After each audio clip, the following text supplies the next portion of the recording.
ஒருங்கிணைக்க வேண்டும் என்று கெடு விதிக்கவில்லை. நீங்கள் நன்றாக இந்த நான் பேசிய பேச்சுக்களை நீங்கள் கேட்டிருக்க வேண்டும். இதனை கேட்காதே நீங்களாக போட்டுவிட்டு ஹெட்லைன் போட்டுவிட்டு 5 நாட்கள் தான் அவகாசம் கொடுத்திருக்கிறார் என்று சொன்னீர்கள். அதில் முழுமையாக நீங்கள் பார்க்க வேண்டும். அப்போது தொலைக்காட்சி நண்பர் கேட்டார், 5 நாட்களுக்குள்ளே முடிக்க வேண்டுமா என்று கேட்டார். இல்லை, பேச்சுவார்த்தை துவங்க வேண்டும். 1 மாதமோ 1.5 மாத காலமோ எடுத்துக்கொள்ளுங்கள். அதில் யாரை சேர்த்த வேண்டும் என்பது பொதுச் செயலாளர் முடிவு செய்யட்டும் என்று தெளிவாக சொல்லியிருக்கேன். நான் நீங்கள் பார்த்துருப்பேன் நினைக்கிறேன். ஆனால் கெடு என்று போட வைத்ததே அவர்தான். முதலில் தெரிந்து கொள்ள வேண்டும். என்னை வெளியேற்ற வேண்டும் நோக்கத்தோடு தான் அதை சரியான முறையில் காயை நகர்த்தி விட்டார். இதுதான் உண்மை. தொலைக்காட்சியில் நான் பேசியது நீங்கள் இன்றைக்கு வேண்டுமானால் போட்டு தெரிந்து கொள்ளலாம்.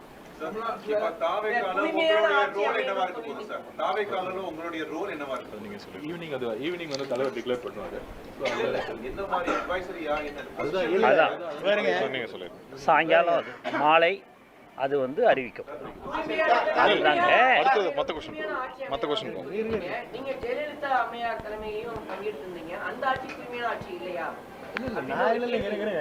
அம்மா இருக்கும் வரை தலைவர் இருக்கும் வரை தூய்மையான ஆட்சி நடைபெற்றது என்று சொல்ல நான் இல்லை என்று சொல்லவே இல்லையே. நீங்க அவங்களே அடுத்த சப்ஜெக்ட் போறீங்க. புனிதமான ஆட்சி அவங்க 2 பேரும் நடத்தினாலும் சொல்லியிருக்கேன். இல்ல நான் சொல்றது இருங்க, நான் சொல்றது இருங்க, நீங்க இல்லைங்க நான் சொல்றேன் கேட்டுக்கணும். நீங்க தயவு செஞ்சு ஒவ்வொருத்தரை கேளுங்க, தனித்தனி கேளுங்க. நான் டைம் கொடுக்குறேன், ஒன்றும் பிரச்சனை இல்லை. அம்மா தலைவருடைய ஆட்சி இதுதான் நாங்கள் வந்தோம். அவங்க ஆட்சிக்கு பிறகு தான் நாங்கள் ஆட்சியிலே வந்தோங்கிறது உங்களுக்கு தெரியாதுல்ல. அவர் அப்படி ஆட்சி நடத்தினால 5 முறை அவங்க ஜெயிச்சாங்க, தலைவர் 3 முறை ஜெயிச்சாங்க. அது புனித ஆட்சியிலேயே நீங்கள் என்னகிட்ட கேள்வி கேட்டு மடக்கூடாது. நான் புனித ஆட்சி இல்லைன்னு சொன்னேன்னா, நீங்களாக ஒரு கேள்வி கேட்டு அதை பதிலாக பெற்று அதற்கு பிறகு பத்திரிகை திரித்து போட்டி அது என்ன டேமேஜ் பண்ண நினைக்கிறேன்.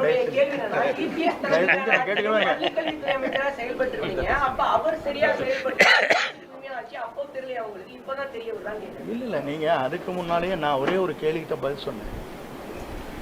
தூய்மையான ஆட்சி இருக்கிறதா இல்லையா என்பதற்கு கவர்னரிடத்திலே மனு கொடுத்தவர் யார்? நான் கொடுக்கல. யார் கொடுத்த? எதிர்கட்சி கொடுத்தாங்கன்னு இல்லையா?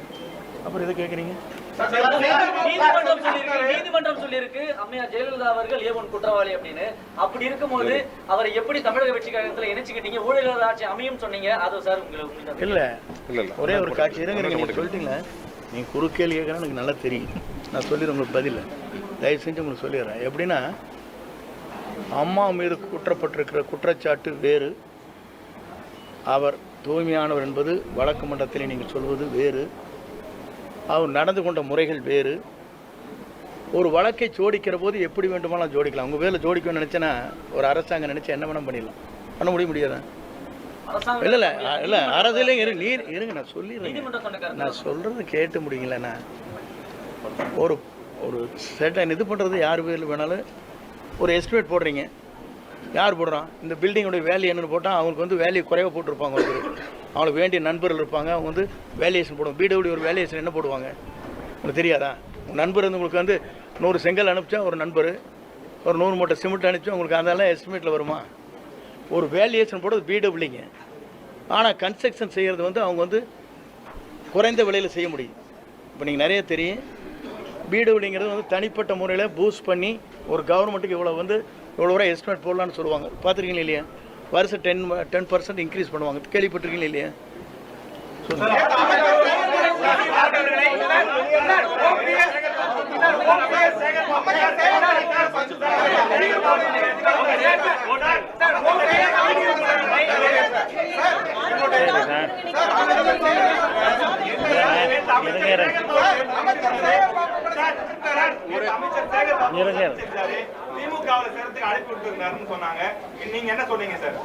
திராவிட முன்னேற்ற கழகத்தோ தேசிய கட்சிகளோ மாற்றுக் கட்சிகளோ என்னை யாரும் சந்திக்கவில்லை, சந்தித்து பேசவில்லை.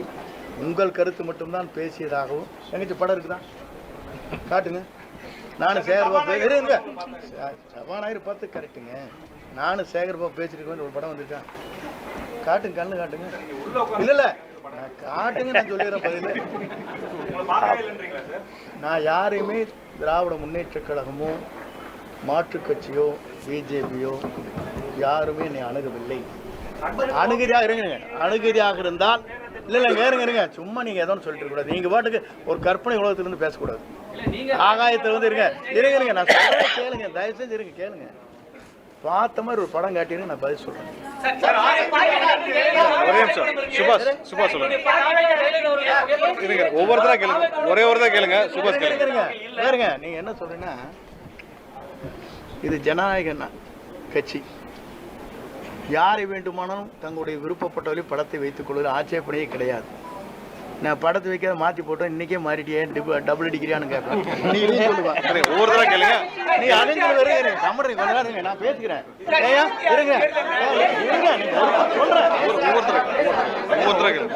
இருங்க நீங்க என்ன சொல்லுவீங்க?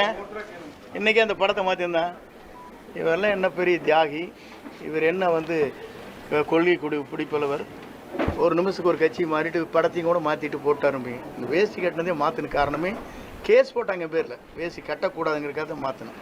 புரியுதுங்களா? படத்தை வச்சு கூட அவங்க சொல்லவே இல்லை. யார் படத்தை வேண்டுமானாலும் வைத்துக்கொள்ளலாம். இன்றைக்கு புரட்சித் தலைவர் படமும் அண்ணா படமும் அவருடைய வண்டியிலே எப்படி அலங்கரித்து வரப்படுகிறது, இந்த வண்டியில் எப்படி வருது நீங்க பார்த்து. 54 வருஷம் கட்சி தொடங்குறதுல இருந்து இங்க இருக்கீங்க. இன்னொரு கட்சிக்கு போறதுக்கு மனதளவுல தயாராயிட்டீங்களா? இல்ல நான் சொல்றது கேளுங்க. ஒரு இயக்கத்திலே நான் பணியாற்றுவது முழுமையாக அந்த இயக்கத்தில் இருக்கும் வரை அடிக்கடி நல்லா ஜம்ப் பண்ணிருக்கேன்னா, தினம் ஒரு கட்சிக்கு போயிருக்கேன்னா நான் கோருறேன். இன்னைக்கு வந்ததுக்கு காரணமே ஒரு புதியமான ஒரு மாற்றத்தை உருவாக்குவதற்கு ஒரு பயணத்தை மேற்கொண்டிருக்கிறார்கள். மக்கள் வரவேற்பு, மாபெரும் வரவேற்பு. நீங்கள் பார்க்குறீங்க உங்கள் டிவிக்காரில் என்ன சொல்கிறாங்க சேனலில், எங்களுக்கு என்ன வந்துருக்கு சொல்கிறாங்க, 1 கோடி பேர் பார்க்குறாங்க எங்கள் சேனலை. நாங்கள் அதனால தான் 10 சேனல் போட்டு இறங்குற இடத்துலையும் எடுக்கிறோம், நிற்கிற இடத்துலையும் எடுக்கிறோம், அங்கேயும் எடுக்கிறோம். நீங்கள் தானே சொல்கிறீங்க. எனக்கு சொன்ன ஒரு ஓனர் சொல்லியிருக்காரு, 4 ஓனர் கேட்டுக்கிறீங்களா இல்லையா? நாங்கள் அதுக்கு தான் முடிக்க உங்களை படம் எடுத்துகிட்டு இருக்காரு அவரை அப்படிங்கிறாங்க. 10 சேனல் போடுறாங்கிறாங்க. யாராச்சும் போடுறாங்களா? இறங்குற இடத்துல எடுக்கிறீங்க, ஹெலிகாப்டர்ல எடுக்கிறீங்க, ஓடுற போட எடுக்கிறீங்க, அங்கேயும் நிற்கிற போது எடுக்கிறீங்க, சுற்றி எதுக்காக எடுக்கிறீங்க? அப்போ வந்து மக்கள் வந்து வரவேற்கிறாங்க நோக்கம் தானே அது. வெளிப்படைத்தன்மை இல்லை, அதனால எடுக்கிறோம் சார். இல்லை வெளிப்படைத்தன்மை இல்லை, வேற இருங்க வெளிப்படைத்தன்மை இல்லைன்னு சொன்னால் டெல்லி எடுத்துக்க வேண்டியதானே? டெல்லியில் வெளிப்படைத்தன்மையோட தான் வந்தது காருக்குள்ள, அதெல்லாம் எடுத்து காட்ட வேண்டியதானே?